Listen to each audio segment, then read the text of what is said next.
अध्यक्ष महोदय, मध्याह्न भोजन रसोईया कर्मी को 1650 रुपए मानदेय पर विद्यालयों में। अध्यक्ष महोदय, हम माननीय मंत्री से जानना चाहेंगे कि जुलाई 2020 और मई 2021 में वित्त विभाग ने अलग अलग संकल्प के माध्यम से राज्य में कोरोना से मृत सरकारी कर्मियों की सूची मांगी थी और निर्णय लिया था कि उसे विशेष पारिवारिक पेंशन दिया जाएगा। 3 वर्षों में मात्र माननीय मंत्री जी के जवाब के अनुसार केवल 59 लोगों की सूची प्राप्त हुई है और ये मात्र 4 विभागों की सूची है। अन्य विभागाध्यक्षों ने, विभाग के प्रधान सचिव ने सूची उपलब्ध कराने का काम नहीं किया और जो सूची प्राप्त हुआ 59 का, इनको भी 3 वर्षों में कोई विशेष पारिवारिक पेंशन नहीं मिला। हम माननीय मंत्री से जानना चाहते हैं कि जिन विभागों ने सूची नहीं दिया उनसे कब तक सूची प्राप्त करने का काम करेंगे और जिनका सूची प्राप्त हो गया है, इन 59 लोगों को कब तक विशेष पारिवारिक पेंशन राज्य में दी जाएगी?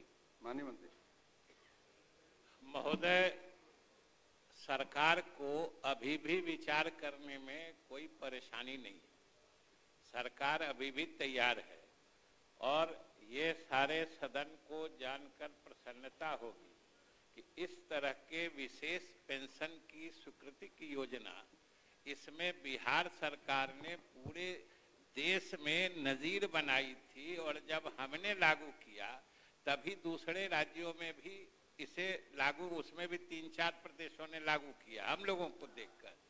दूसरी बात कि इसमें 2 शर्तें स्पष्ट हैं। पहला कि अनुकंपात्मक नियुक्ति की वचनबद्धता देनी होगी, मतलब एफिडेविट करना होता है कि अगर मृत्यु हुई है सेवा काल में तो हम फिर अनुकंपा पर नियुक्ति का दावा नहीं पेश करेंगे। दूसरी चीज है कि अपने कर्तव्यों के निर्वहन के दौरान कोरोना का संक्रमण हुआ हो। मान लीजिए कि उस समय तो सब जानते हैं लॉकडाउन लगा हुआ था और कोई अपने घर में संक्रमित हो गए तो उनके लिए ये योजना नहीं है।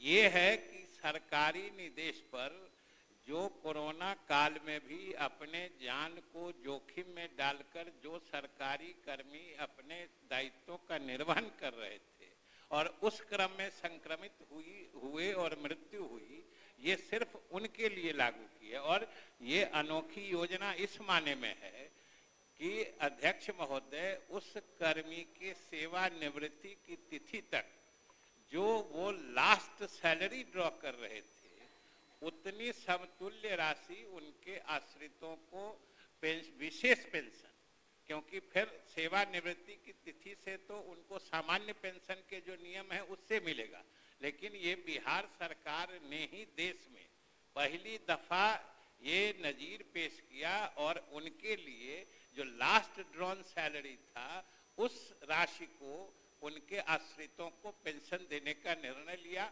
और इसमें 2 चीज और स्पष्ट है कि इसमें एक तो अनुकंपा पर हम नियुक्ति का दावा नहीं करेंगे और दूसरी चीज कि सरकारी दायित्व के निर्वहन के क्रम में वो संक्रमित हुए थे। ये 2 चीजों की सत्यता प्रमाणित की जाती है, उसके बाद इसकी स्वीकृति दी जाती है।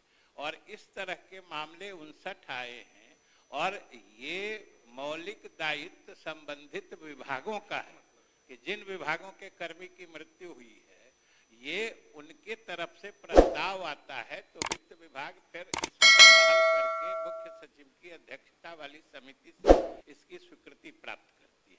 इसमें सरकार को, बल्कि सरकार ने तो विशेष प्रावधान ही किया था।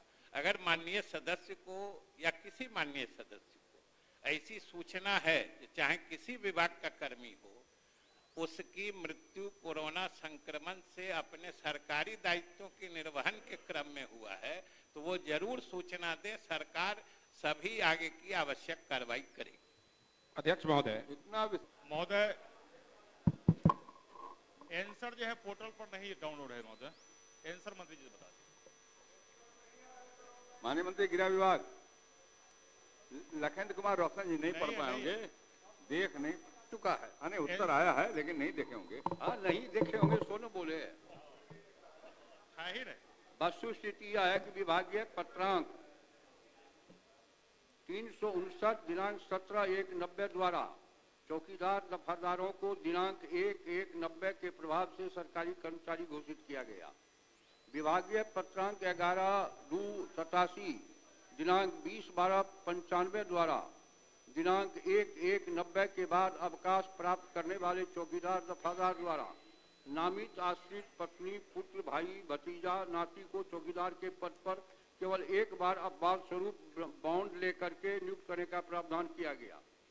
CWJC संख्या 6997/2003 राजकुमार गुप्ता बनाम बिहार राज्य एवं अन्य के मामले में दिनांक 27/8/2003 को पारित न्यायाधीश के आलोक में विभागीय पत्रांक 12/094 दिनांक 11/11/204 निर्गत करते हुए पूर्व से निर्गत विभागीय पत्रांक 11/2/87 दिनांक 20/12/95 को निरस्त कर दिया गया, जिसके कारण दफादार चौकीदार के अस्तित्व की नियुक्ति पर रोक लगाई गई। वर्ष 14 में गृह विभाग की अधिसूचना संख्या 1896 दिनांक 5/3/14 द्वारा बिहार चौकीदार संवर्ग नियमावली 2014 अधिसूचित की गई। उक्त नियमावली के द्वारा चौकीदार संवर्ग के कर्मियों को स्वैच्छिक सेवानिवृत्ति लेने पर उनके द्वारा नियमित आश्रित पति, पुत्र, अविवाहित पुत्री एवं विधवा पुत्र वधू जिसे पुनर्विवाह न किया हो को कतिपय शर्तों के साथ चौकीदार के पद पर नियुक्ति संबंधी प्रावधान लागू किया गया। कालांतर में LP संख्या 508/2022 देव मुनि पासवान बनाम बिहार राज्य एवं अन्य में माननीय उच्च न्यायालय पटना द्वारा 25/2/23 को पारित न्यायाधीश में बिहार चौकीदार संवर्ग नियमावली 2006 के नियम 5/7 में विभागीय अधिसूचना संख्या 1896 दिनांक 5/3/14 द्वारा जोड़े गए परंतु को निरस्त कर दिया गया, जिसके कारण चौकीदार के स्वैच्छिक सेवानिवृत्ति के आधार पर नामित आश्रितों की नियुक्ति पर रोक लगी। अतएव उपयुक्त वर्णित तथ्यों के परिप्रेक्ष्य में 90 से 5014 तक के शेष बचे सेवानिवृत्त दफादार चौकीदार के आश्रितों को नियुक्ति की मांग विचारणीय नहीं है। महोदय, जो विचारणीय नहीं है उसी पर तो विचार करने के लिए हमने निवेदन किया है विभाग से। नहीं, आप एक लाइन पढ़ लिए जी। इन्होंने कहा कि हाई कोर्ट ने उस नोटिफिकेशन को रद्द कर दिया। बिहार के करीब 3 करोड़ सहारा निवेशकों के लंबे समय से अटके पैसे को तत्काल भुगतान करने की मांग करता हूं। महोदय, ये पूरे गंभीर मामला है महोदय। यह अध्यक्ष महोदय, मध्याह्न भोजन रसोईया कर्मी को 1650 रुपए मानदेय पर विद्यालयों में कार्य करते हैं, जो एक दिन का मजदूरी 55 रुपये होता है। इस महंगी व्यवस्था में यह राशि काफी कम है। अस्तु 22,000 रुपये प्रति माह मानदेय इस कर्मियों को देने की मांग सरकार से करता हूं। ये नहीं विचार हो रहा है। नहीं महोदय, मेरा कहना यह है जो 2004 पूरक पूछिए पूरक। महोदय, मेरा कहना यह है जो चीज हमने प्रश्न में लाया है उस चीज का जिक्र माननीय मंत्री जी ने किया है। मेरा यह कहना है जो वर्ष 2004 से 2014 तक चौकीदार दफदार के आश्रितों की बहाली जो प्रक्रिया से वंचित होगी, जिसको सरकार ने अपना नियमावली में लाया, जो वंचित हो गया उसको सरकार बहाली करना चाहती है कि नहीं? वर्ष 2004 से 2014 तक जिन लोगों की बहाली हुई भी उनको जो हाईकोर्ट ने रोक लगा दिया तो उस पर सरकार क्या कर सकती है? और फिर दूसरी बार भी उन्होंने रोक लगाने का काम, जिसमें संशोधन आया, इसलिए उस पर कोई पुनर्विचार की जरूरत नहीं है। महोदय, यह पूरे बिहार का विषय है। विषय बिहार का नहीं। महोदय, एक पहला बात है जो सरकार के जिस समय का नियमावली थी उस समय जो वंचित रह गए, हाई कोर्ट ने जो रोक लगाया, वो तो हाई कोर्ट ने रोक लगाया महोदय, रोक लगा दिया तो कहां से उस पर विचार होगा? नहीं, हाई कोर्ट ने रोक लगाया 25 फरवरी 2023 को समाप्त कर दी गई बहाली की प्रक्रिया। उससे पूर्व जो नियमावली थी, जो वंचित रह गए चौकीदार दफदार के परिवार, जिस समय सरकार ने नियम पे लाया था, उस वंचित परिवार को सरकार बहाल करना चाहती है, नहीं चाहती? श्री विजय शंकर दुबे जी, माननीय मंत्री सामान्य प्रशासन विभाग। आपको भी उत्तर नहीं मिला? नहीं।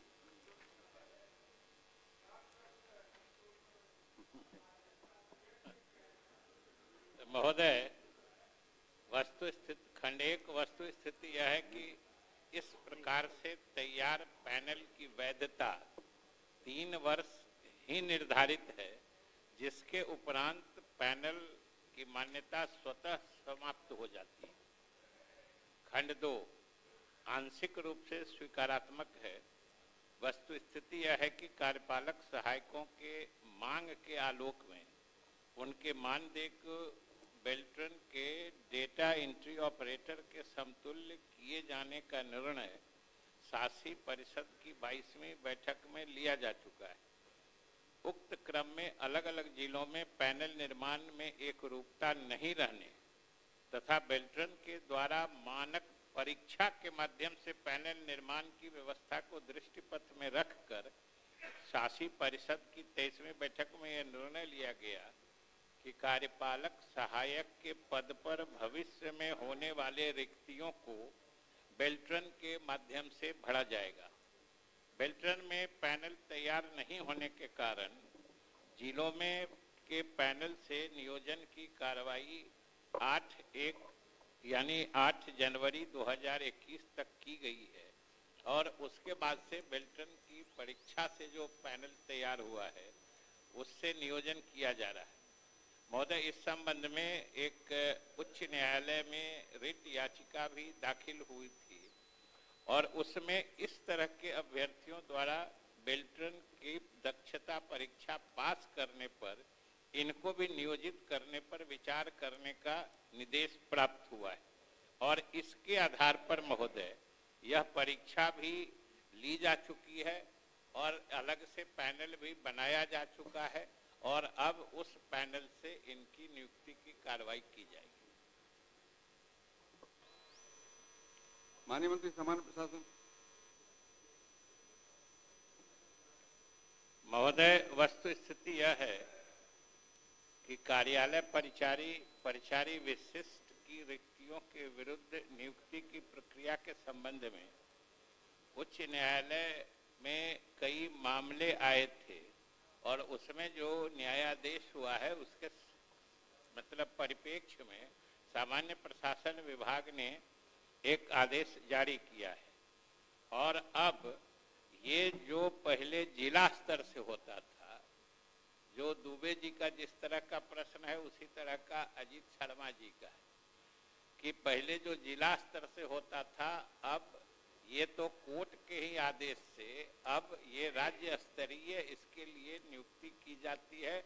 ये राज्य कर्मचारी चयन आयोग पटना के द्वारा इस तरह की नियुक्तियां की जाती हैं और इसी क्रम में भागलपुर जिले में वर्ष 2016 में कार्यालय परिचारी के पद पर नियुक्ति हेतु प्रकाशित विज्ञापन के अभ्यर्थियों से संबंधित सभी सूचना डिजिटल रूप में विभाग को उपलब्ध कराया गया है, जिसे कर्मचारी चयन आयोग को भेज दिया गया है और कर्मचारी चयन आयोग ने इसके संबंध में परीक्षा लेकर सूची भी बना ली है और अभी जो स्थिति है इसके हिसाब से जो सफल उम्मीदवार हैं उनकी 1 महीने के अंदर नियुक्ति कर दी जाएगी।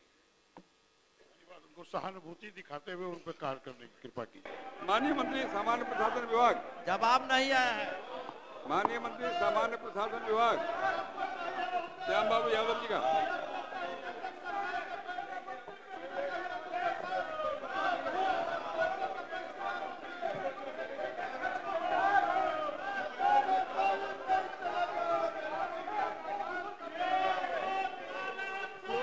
महोदय, वस्तु स्थिति यह है कि बिहार प्रशासनिक सुधार मिशन सोसाइटी द्वारा लोक सेवाओं के अधिकार अधिनियम 2011 एवं बिहार लोक शिकायत अधिकार आप किसी और फॉर्मेट में लाइए, होगा विचार में आएगा, लेके आइए किसी और फॉर्मेट। संविदात्मक पद का सृजन किया गया है तथा उक्त के आलोक में नियोजन की कार्रवाई की जाती रही है।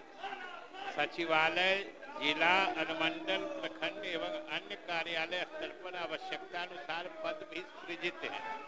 खंड 2 ये शिक्षा विभाग से संबंधित है। खंड 3 वस्तु स्थिति यह है कि पूर्व में जिलाधिकारी की अध्यक्षता में गठित चयन समिति द्वारा पैनल का निर्माण कर रिक्तियों के अनुसार नियोजन की कार्रवाई की जाती थी, लेकिन महोदय 19 में निर्णय लिया गया है कि बेल्ट्रॉन के माध्यम से कराया जाएगा और इसके आधार पर अब बेल्ट्रॉन से परीक्षा लेकर पैनल बनाकर उस पैनल से अलग अलग जहां से रिक्वेजिशन आता है वहां नियुक्ति की जाती है। अब प्रश्नोत्तर का समाप्त हुआ।